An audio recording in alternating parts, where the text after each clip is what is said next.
Today we're talking about something that's often overlooked when buying your dream watch. The real hidden cost of owning a luxury watch. And sure, you've saved, you've budgeted, you finally bought that gorgeous Rolex, Omega, Seiko, Grand Seiko, Tudor, Cartier, whatever it is.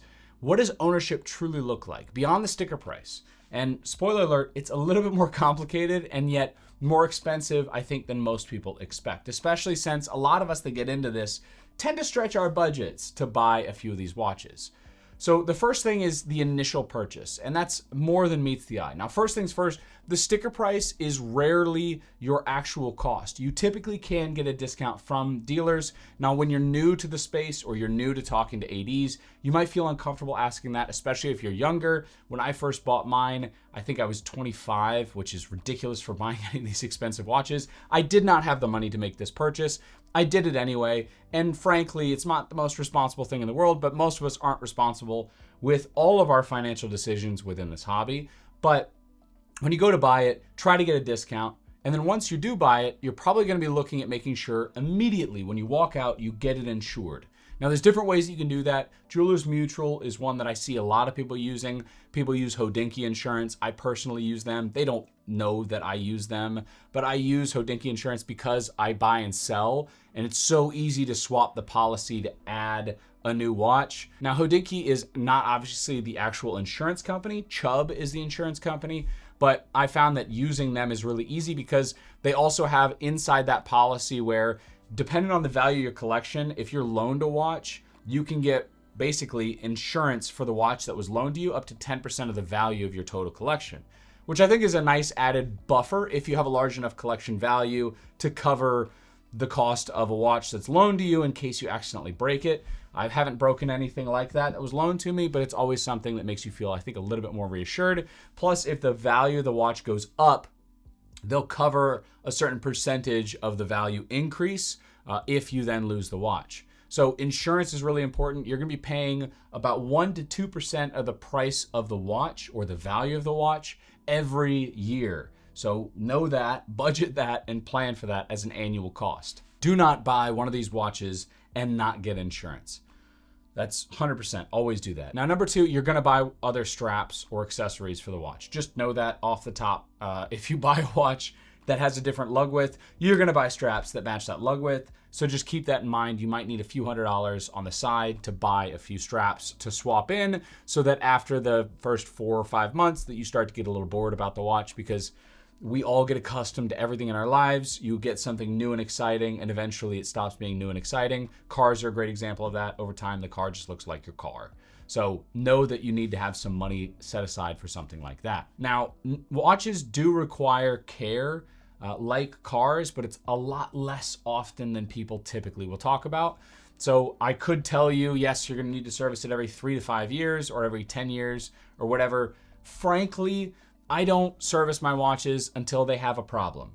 If they start to run really strangely, then I'll check to see if it's magnetized first, and then you can demagnetize it. And then after that, then I will actually take it in for a service. I have not needed a service in the last 5 years of me buying watches, any of my watches at all. Honestly, I swap in and out so often that I shouldn't because I don't wear them every single day. But I haven't needed to service any of my watches with the exception of one, and that was the Rolex Explorer, which I'll talk about here in a little bit. Now, service costs depend on the brand and where you go to. If you go to an independent watchmaker, it's gonna be a little less money. There's a lot of those out there. I'm gonna put some links down below. I wanna make sure I get the naming of the companies correctly. Roland's company, I think, is fantastic. They do every watch known to man, basically, whether it's old vintage watch or a brand new watch. I think their preference is more around vintage watches because they're so unique. Service costs are gonna be really high on vintage watches that don't have new components or components you can buy off the shelf. Universal Geneve's pull router is a great example of that. Sure, you can pick up a watch for a few $1,000s that has a lot of vintage charm, but as soon as it breaks, at least until Breitling brings Universal Geneve that they're currently reviving back up to pace, you're going to have a really expensive service on your hand. So just keep that in mind. But a lot of these companies are starting to publish their service costs on their website, so you can at least see that. Typically, service costs are going to be anywhere between $500 to $800, depending on if they have to replace parts. If they have to replace parts, you might be over $1,000. If you're getting a chronograph, you're typically looking at the higher end of that mark, maybe over 1,000. And if you have an actual problem with multiple replacement parts, you could be 1,000 to 1,500. So, that does not change that much dependent on the price of the watch. If the watch is $2,000 and you have an issue, it doesn't mean the service is less expensive. The service still takes the same amount of time. So you're still going to have a several $100 service charge, which is a large percentage of money in servicing versus the price of the watch you originally paid. So when you save money on the watch, sometimes you don't save money because you're going to have to end up getting it serviced. Especially that's true for vintage watches. So that's a whole other conversation. Again, I'm going to be making a video on vintage and how to buy a vintage watch here a little bit later. They can have issues that pop up every so often. If you're not under warranty or you do something wrong, like in my case, I dropped a watch and it broke the crystal, a sapphire crystal replacement can cost several $100s. When I serviced my Explorer after I shattered the crystal, I spent, I think, about $1,000 where they did a full service and they replaced the crystal and got everything fixed up. And that is just par for the course. Now, if I had had more damage in the watch, it would have been even more expensive. A water intrusion is a nightmare. You're talking about a whole lot of extra money. So unexpected repairs are really rare, especially on modern watches, but when they occur, they can be pretty expensive. Now, when it comes to servicing, I would highly recommend you don't use a watch winder unless you want to service them more often or have the money to service them more often. A watch winder is just like wearing the watch every single day. It's convenient for sure, but many watchmakers have talked about it as well. They're not harmful to the watch necessarily, but all it does is basically make it so that, let's say I have 6 watches on 6 watch winders, all those watches are basically functioning as if I've worn them every single day. And so let's say you only get, 1,000 days before a watch needs to get a service. If you have it on a winder, that 1,000 days is going to happen in 1,000 days. If you set it to the side, let it run out, and then pick it up in a few weeks and then wind it up and use it again, you're only looking at the 2 days or 3 days, let's say, depending on power reserve, that it was functioning. So you can spread out the time on a calendar a lot longer by letting it run out of its power reserve. Now, you do need to wear them every so often and let it get oiled up and spread out the oils and everything so they don't settle. But on most modern lubricants, that's even hardly that much of an issue. So just wear them, I would say, every month or 2 months, and you're probably perfectly fine. That's what I do, and it's been no problem whatsoever. Now, section number 4 is depreciation versus appreciation. Luxury watches are not investments at all. They're actually terrible investments. They're not as bad as cars, but they're not great because so much of it has to do with what people will like at this time and place. When bubble backs from Rolex were really popular, everyone went and bought bubble backs and they got super expensive. And then no one wanted bubble backs anymore and the price tanked. And you can buy a reasonably priced bubble back right now with a good movement and good mint quality and everything at a much more reasonable price. The same is true for brand as well. Rolex is a popular brand right now, but it doesn't mean it will always be popular. So just keep that in mind that while Rolex values seem to be very good over time, it may not always be the case. You're planning against a future world where Rolex is still a top dog everyone wants. Same is true for Omega or any of these brands. You don't know how long they're going to last. And that is just an important note to have in there. So much of this perceived value is what plays into the value of a watch. It's not just the sum of its collection of parts. Now, there are safer investments, but it doesn't mean they're all safe. The next thing you need to do is buy some sort of secure storage. If you need a bank vault or you need to have some sort of safe or something like that, security system for your home, whatever it is, you probably have something already, but you might need to consider something like that as well with the watches.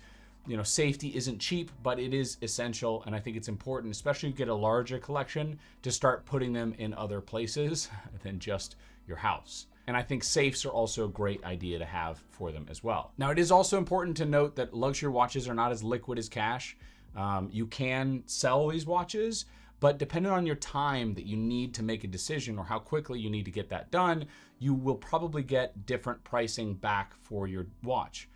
Market prices change based on a lot of economic factors and trends, whether or not luxury goods are really in demand right now or that specific brand is in demand. So that's really important to also keep in mind that while you might think, yeah, I've got this money tied up in this watch right now, but I could always sell it at any time. Sometimes it takes longer to sell a watch. The more popular watches, the easier it is to sell and the better price you're going to get out of it. But again, if you're someone who likes to have unique watches, it's going to be really hard to sell them. The Benzinger that I bought with that hand skeletonized movement was incredibly difficult to sell. at the same price that I bought it for. And so I took a giant loss on that watch. So it is important to mention that the more unique a watch is, the cooler it is for you, but it might not be as liquid or as easy to sell. And if you do sell it or need it to sell it quickly, it might take a hit on the back end. Now, finally, there is also an emotional part of this. It's not just purely financial that adds to an additional cost. Anxiety about damage or theft can definitely diminish enjoyment. The more you stretch your budget, the more uncomfortable you're going to be owning that watch over time. Constant maintenance or care or concern about wearing it or concern about damaging it can definitely detract from daily pleasure. The more you stretch outside your comfort range in terms of price, the more emotionally uncomfortable you're going to be wearing the watch. And I think balancing emotional well-being and practicality and practical ownership is key. So keep that in mind. Try and stay within a budget that's going to make you comfortable to wear it day to day. If you want to stretch outside that, that's fine. Obviously, it's your choice. But just keep in mind that that's definitely going to detract, especially if you feel like you overspent.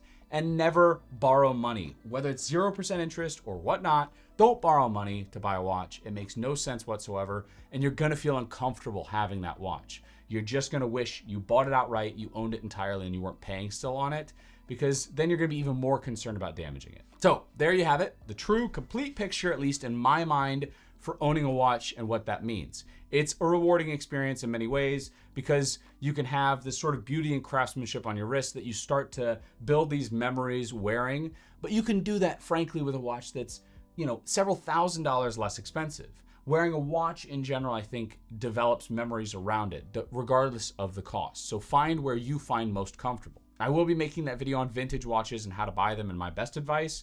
Doesn't mean I know everything, but it's my best advice. I'll see you in the next one. Take care.